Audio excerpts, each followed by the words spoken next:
What's up, guys? And today I'm going to be doing a draw my life.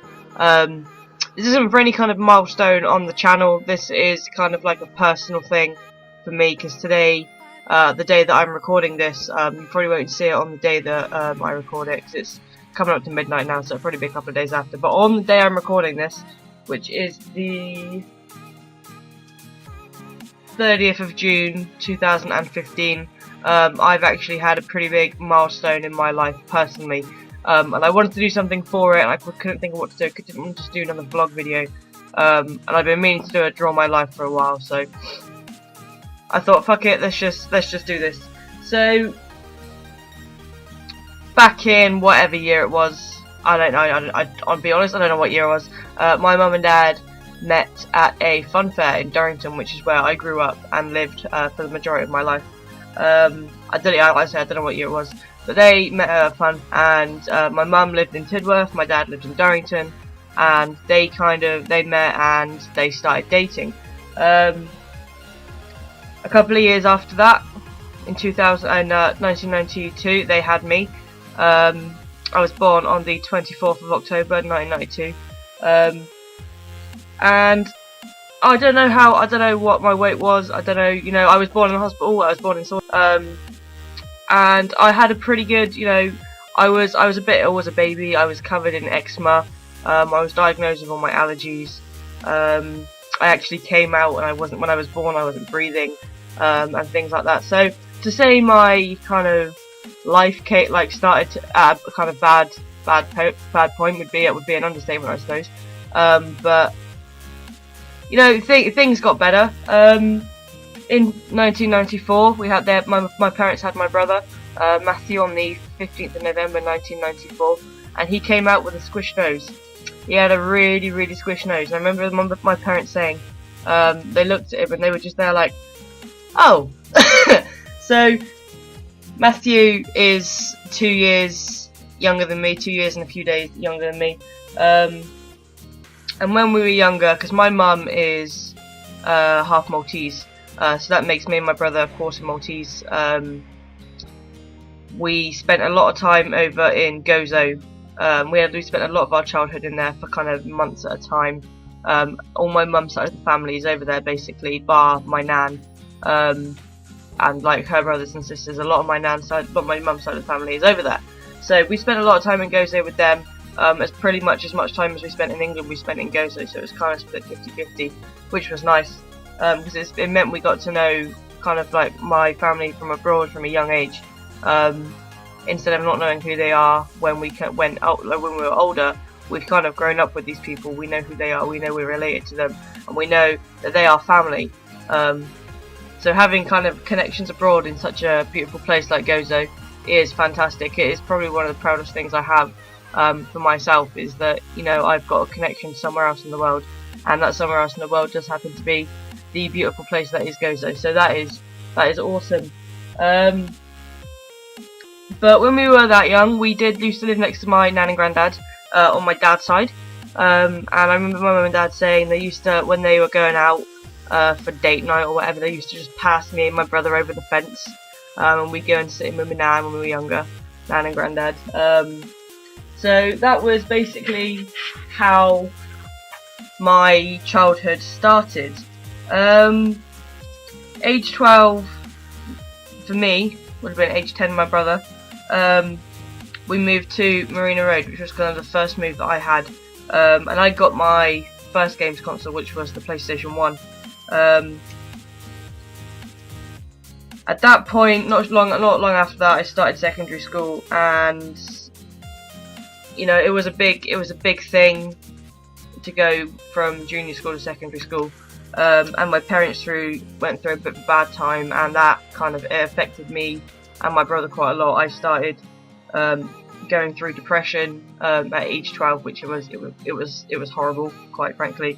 I started going through blackouts, and on top of the allergies, my asthma, my eczema, and all the other health issues I had at the time, it was quite worrying. It was quite a worrying time for me as quite a young person, only being about 12-13 years old at this point, and even more so for my parents. It was a strain on them, more so than what they were going through themselves, which, you know, I still don't know to this day what happened. Quite honestly, I don't want to. So that all happened, and I was in hospital a lot, and I was going through anaphylactic shock after anaphylactic shock with my allergies, finding out new things that I couldn't eat. And actually, at the age of 22 now, I have such a big list of things that I can't eat that I have to kind of carry around with me, and I'm like kind of like covered in like jewelry, necklaces, and bracelets that have got medical alert on them. I have to have a medical alert card with me at all times. I've got EpiPens, I've got basically everything, and going through all of that at such a young age, where I was having to take shots of epinephrine to keep myself alive because I didn't know what I could and couldn't eat at that age. You know, at the age of 12, you don't know that, you know, it doesn't. You know you've got things that you can't eat, but you don't know the extent of it.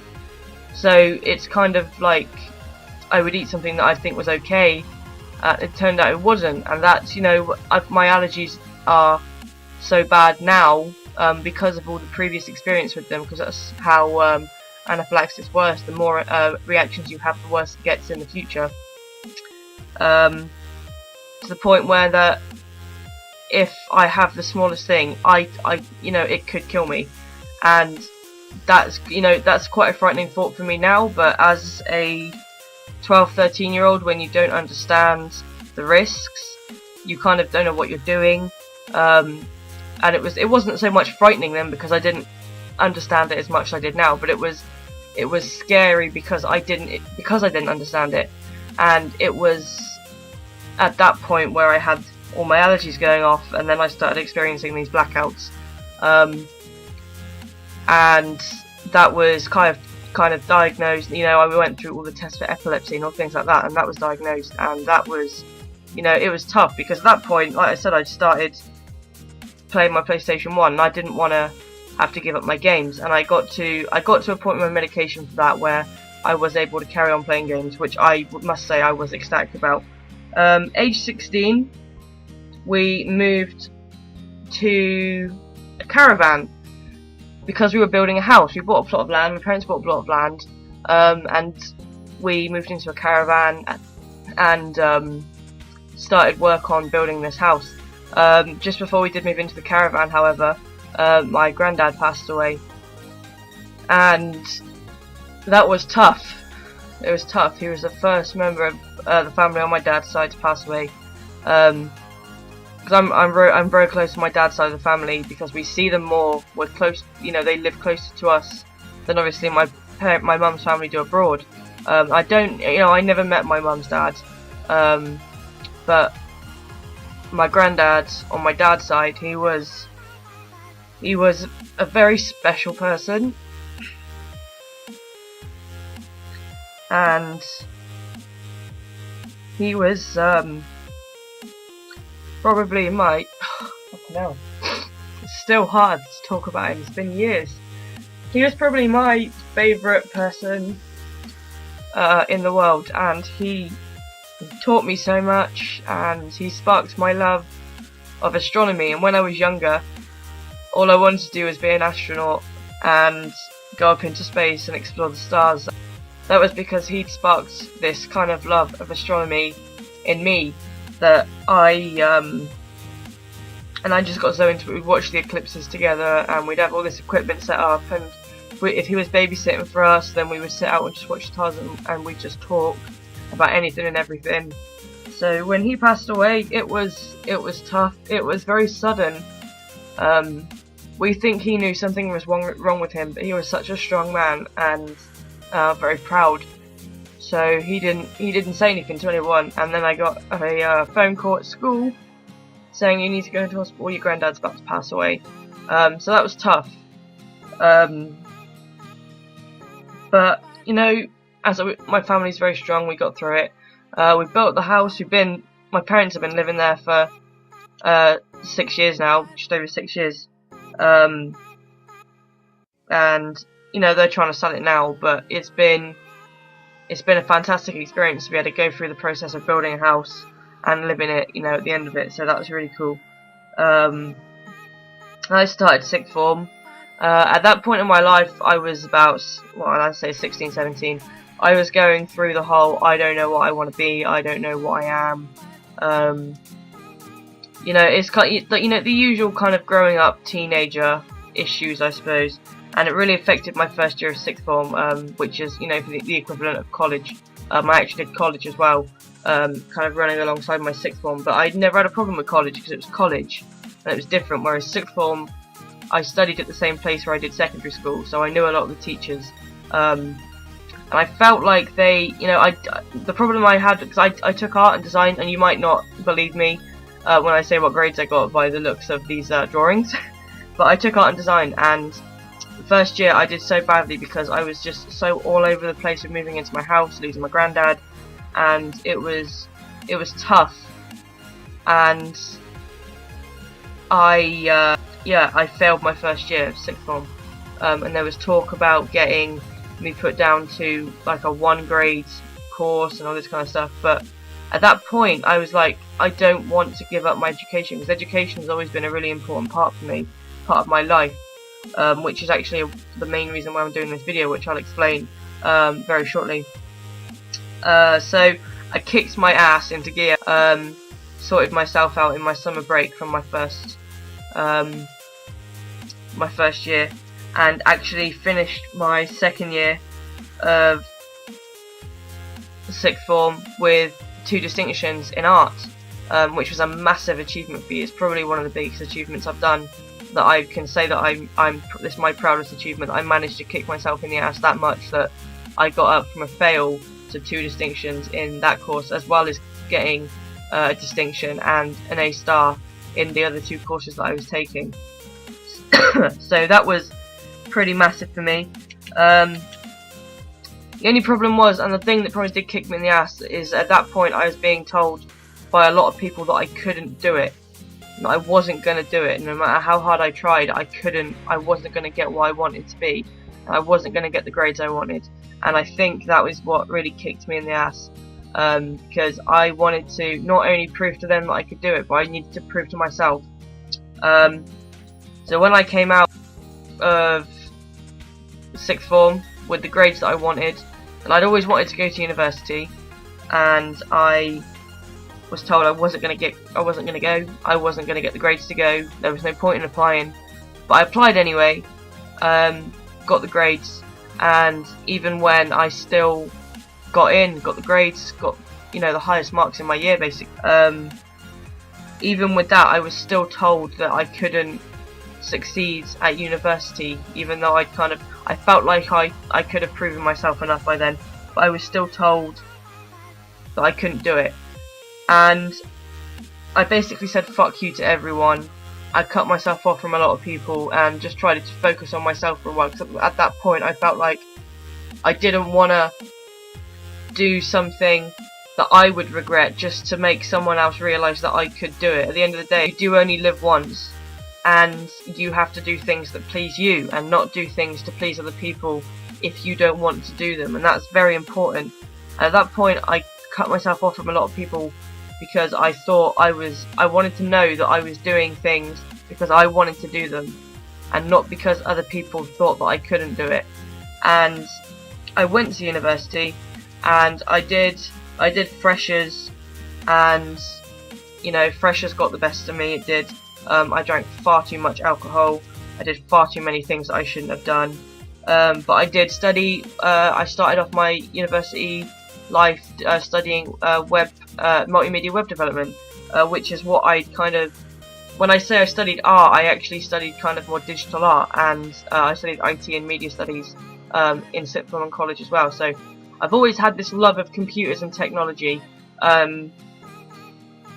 So going to university and studying web design was always a given for me. I was always going to do it.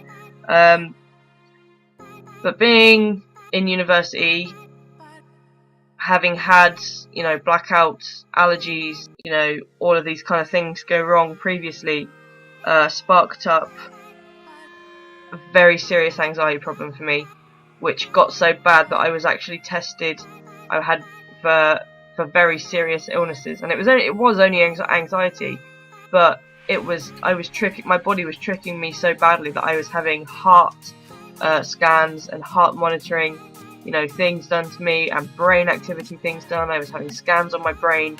I was basically having every kind of, because they thought something was seriously wrong with me, but it was just anxiety of kind of not knowing where this is going to take me. And I always had that doubt of, what if they're right, what if I can't do it? And being on my own and not having my parents there, if something went wrong with me medically, quite honestly scared the shit out of me. And that is what kind of sparked off my anxiety, which it affected me a lot. Like I say, I had heart tests, brain tests, and it caused me to miss out a lot of my first year, and a lot of my second year. At the end of my first year, I had to go home and study at home, and the beginning of my second year was exactly the same. I didn't go back up to university until about halfway through my second year, when as far as I was aware, my anxiety had calmed down. I never had any treatment for it at that point, but as far as I was aware, it had calmed down. But at that point, I carried on with my coursework nonetheless. I got stuff done, and I still passed all my first year and my second year, passed with flying colours. And at that point, I thought, okay, things might not be as bad as maybe I think they are. I then took, a lot of people say I took a year. I didn't take a year out. I took a year to do a placement, which was actually part of my course, where I worked and taught at the school where I actually was taught previously. So I taught the sixth form students that were actually 2 years below me when I was a sixth former, which was cool. And I went in and taught them web design. But at that point, I'd also started looking into game design. I started looking into game development a lot in my second year, because while I was going through anxiety in my first year, I resorted a lot to games, because they helped me escape and get my mind off of everything else, and they helped me think that everything was okay, because I could get to wherever I wanted to be in a game. And at that point, I started thinking, I want to be able to make people feel like I feel at the moment when I'm playing this game. So I started, moving my course over a little bit, still, studying web design, but giving some more focus to game design. So I went back to teach web and game design at the school that I was taught at, which was very cool. But a couple of months after that happened, my auntie died of cancer. And we knew she had cancer. She'd had cancer for 10 years, and as far as we were concerned, she was in remission, but she kept going in and out of bad times, and it was tough. It was tough, obviously, for my cousins, my uncle, but it hit me so hard, because my auntie she wasn't blood related. She was just probably one of the best friends I ever had, because she was just like me. She was an adult version of me. Loved going to her rock concerts, loved all her arts, and loved kind of basically going and living life to the full, which when you've got basically a terminal illness is quite an extraordinary way of life. So when she passed away, it was very sudden. We didn't expect it to happen as quickly as it did, but when she did pass away, that hit me very hard. And again, that kind of affected my placement, which was more university work that I was going to fall behind on, and more things that kind of got in the way of me proving to myself that I could do the things that I want to do. But summer of that year, I met Ash, and as you guys know, or you may not know, he's my boyfriend who I've been with for just over 10 months now. And he helped me through a lot, because we'd been friends for a long time. So when I say I met Ash at that point, I didn't actually meet him for the first time, but that was when we decided we were going to try and make a go of being a couple. Because we'd been really good friends up to that point, and we just loved spending time together. So we said we were going to try it, and he helped me, and I actually started to get a lot happier for the short while that I was able to, because as I was due to go back to my 4th year and final year at university, my nan died of cancer as well. So that's the 3rd family member to die of cancer, and my auntie and my nan were within about 6 months of each other. My nan was diagnosed with cancer in December, and to the day in January, a month later, she passed away. And that was very sudden, and she was given about 8-9 months. And all she wanted to do was get to my cousin's wedding in Greece, which unfortunately she didn't get to go to. And that was tough, because about a month before that she was just nan going exploring the world like she does. And yeah, so that was absolutely horrendous, and it broke my heart. It did. At that point, I couldn't go back to university because my anxiety came back again, and it came back on full force. Where I was back, I wasn't having like scans and stuff because I knew what it was. Because I knew what it was, it affected me a lot. I had sleepless nights. I was in a lot of pain in my head, suffering with very bad migraines,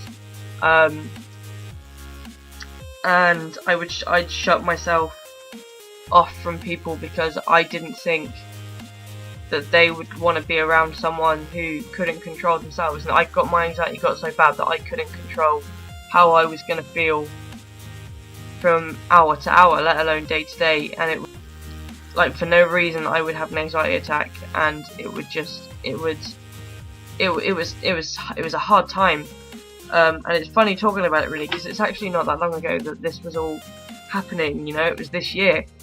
So that really got me. I ended up losing my car because I couldn't work, so I lost my job because my anxiety got so bad that I couldn't go into work. So I lost my car because I couldn't afford it.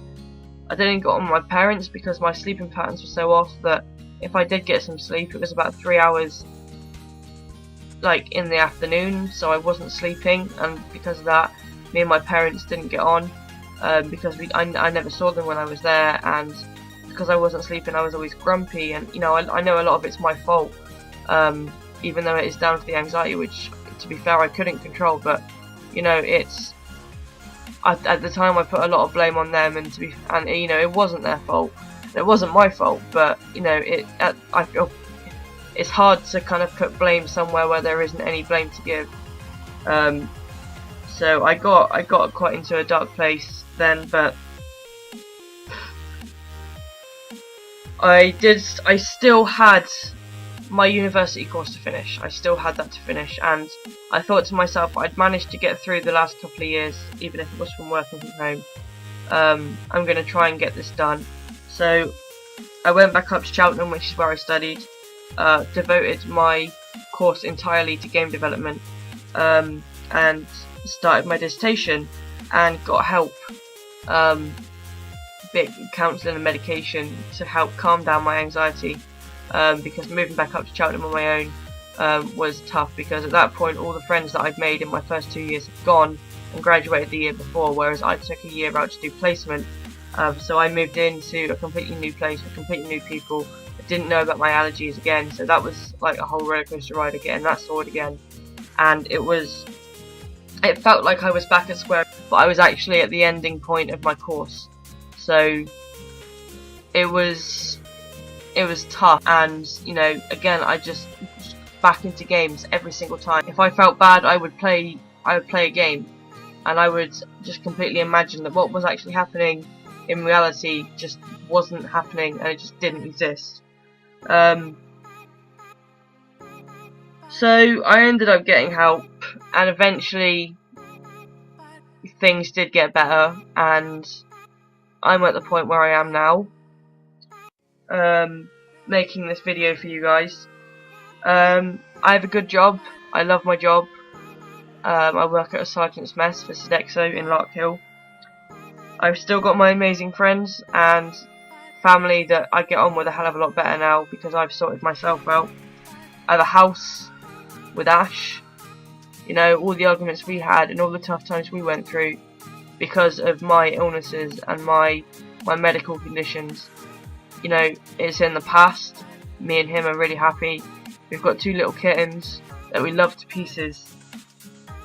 And I put this all down to the fact that if I do feel bad, I can go and play a game.